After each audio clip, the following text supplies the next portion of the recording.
할렐루야, 좋은 아침입니다. 우리를 부르신 하나님은 우리를 끝까지 책임지시는 분이십니다. 그분에게 시작은 끝까지 함께 하시겠다는 약속이 있는 시작입니다. 오늘도 그 약속을 붙잡고 살아갈 때에 샬롬을 누리는 하루가 되기를 소망합니다. 오늘 말씀은 역대기하 8장 1절부터 16절인데요. 1절부터 6절까지 읽겠습니다. 솔로몬이 여호와의 전과 자기의 궁궐을 20년 동안에 건축하기를 마치고 후람이 솔로몬에게 되돌려준 성읍들을 솔로몬이 건축하여 이스라엘 자손에게 거기에 거주하게 하니라. 솔로몬이 가서 하맛소바를 쳐서 점령하고 또 광야에서 다두므를 건축하고 하맛에서 모든 국고성들을 건축하고 또 윗 베토론과 아랫 베토론을 건축하되 성벽과 문과 문빗장이 있게 하여 견고한 성읍으로 만들고 또 바알랏과 자기에게 있는 모든 국고성들과 모든 병거성들과 마병의 성들을 건축하고 솔로몬이 또 예루살렘과 레바논과 그가 다스리는 온 땅에 건축하고자 하던 것을 다 건축하니라. 아멘.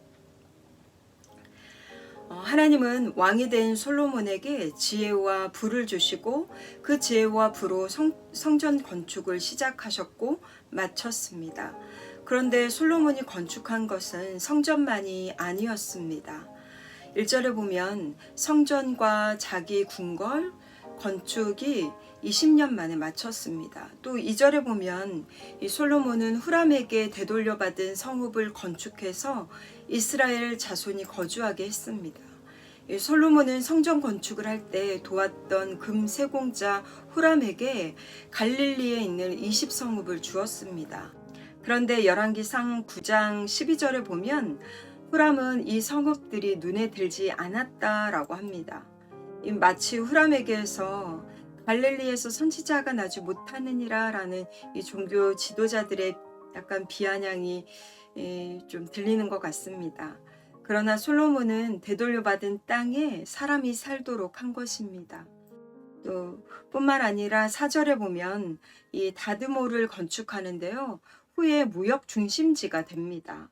또 6절에 보면 모든 국고성들과 모든 병거성들과 마병들을 건축하고 그가 다스리는 온 땅에 건축하고자 하던 것을 다 건축합니다.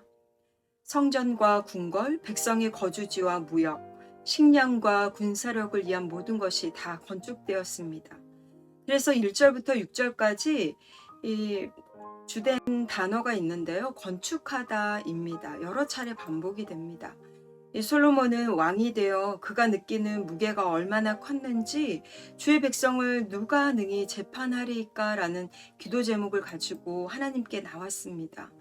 그런 솔로몬에게 하나님은 지혜와 지식과 부와 재물과 영광을 주시겠다고 약속하셨는데 하나님은 성전 건축만이 아니라 약속하신 그 모든 것들을 이루시는 것을 보게 됩니다.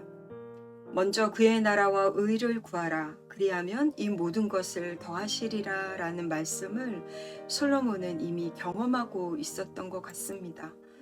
여러분, 우리는 우리의 영광과 흔들리지 않는 탄탄한 삶을 내 힘으로 세워가기 위해 나도 모르게 힘을 들여서 세우려고 하는 것 같습니다.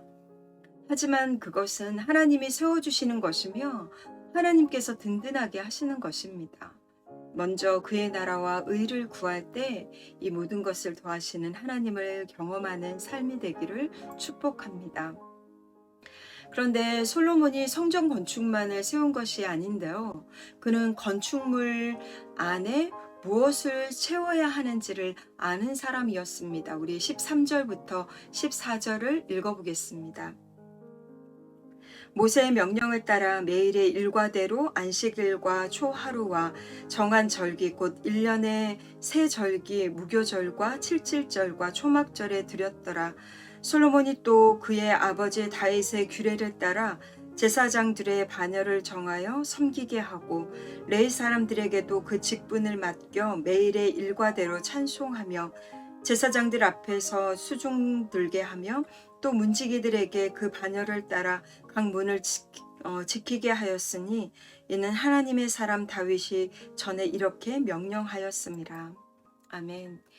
솔로몬은 언약궤를 모신 성전에 이제 예배를 세웁니다. 그 예배의 기원은 하나님께서 모세에게 가르쳐 주신 명령을 따른 것이다 라고 말합니다.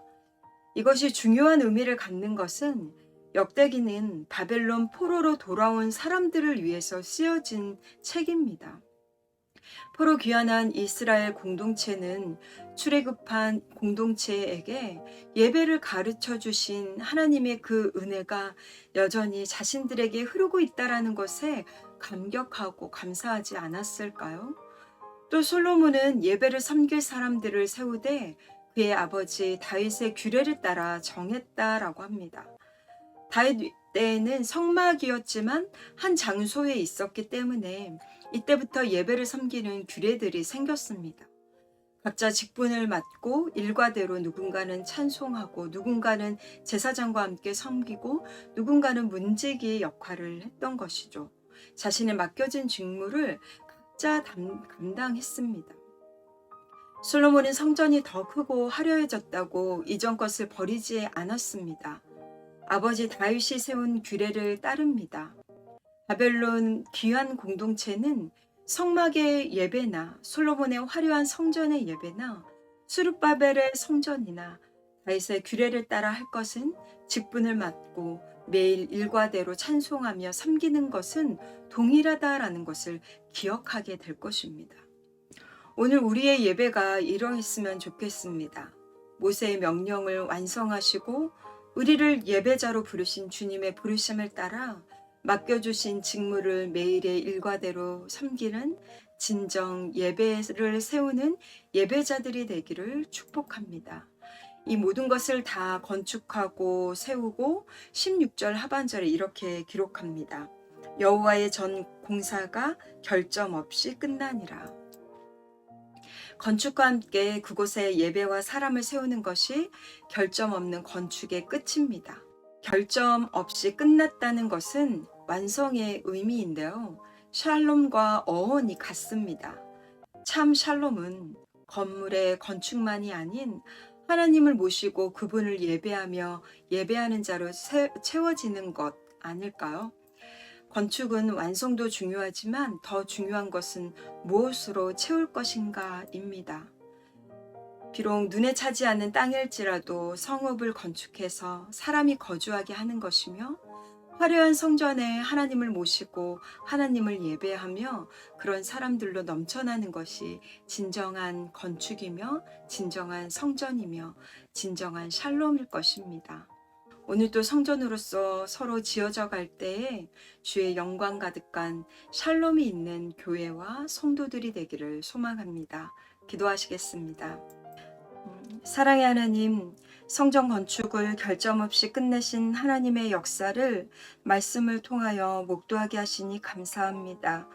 하나님 나라를 세우고자 하는 거룩한 열망들이 성도들의 심령 가운데 일어나게 하시고 하나님의 뜻을 구할 때 하늘의 지혜를 더하여 주시옵소서. 또한 하나님을 섬기는 우리에게 매일의 예배가 날로 날로 깊어지고 주를 섬기고자 하는 거룩한 열망들로 각 교회들이 채워지게 하여 주시옵소서. 주의 영광 가득한 교회들 되게 하여 주시옵소서. 이 모든 말씀 예수 그리스도 이름으로 기도드립니다. 아멘. 오늘 말씀을 묵상하시면서 길을 만드시는 분이라는 찬양으로 이 말씀을 더욱더 깊이 묵상하기를 원합니다.